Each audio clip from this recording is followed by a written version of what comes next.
அடிக்கடி சாப்பிட வேணாம், எப்போவாச்சும் சாப்பிட்டாலும் ஒன்றும் தப்பு இல்லை. ஒயிட் சாஸ் பாஸ்தா எப்படி ரெடி பண்ணலான்னு சொல்லி பார்க்கலாம்.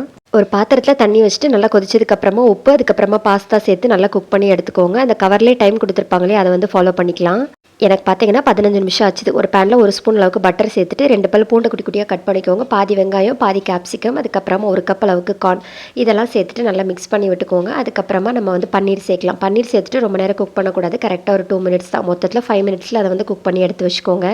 அதே பேனில் 2 ஸ்பூன் அளவுக்கு பட்டர் சேர்த்துட்டு 2 ஸ்பூன் அளவுக்கு மைதா மாவு சேர்த்து இதை வந்து நல்லா மிக்ஸ் பண்ணி விட்டுக்கோங்க. இது கூடவே பார்த்தீங்கன்னா 2 கப் அளவுக்கு பால் சேர்த்துக்கணும். நல்லா ஃபில் ஃபேட் மில்காக இருந்துச்சு அப்படின்னா நல்லா க்ரீமியாக கிடைக்கும்.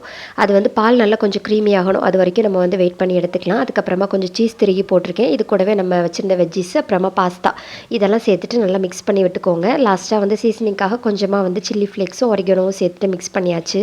இது ஒரு நிமிஷம் மட்டும் கொதிக்கட்டும். அதுக்கப்புறமா சூப்பராக கெட்டியாகி வந்துடும். அவ்வளோதான், நம்மளோட சூப்பரான க்ரீமியான பாஸ்தா ரெடி. ட்ரை பண்ணி பாருங்கள். பாய்.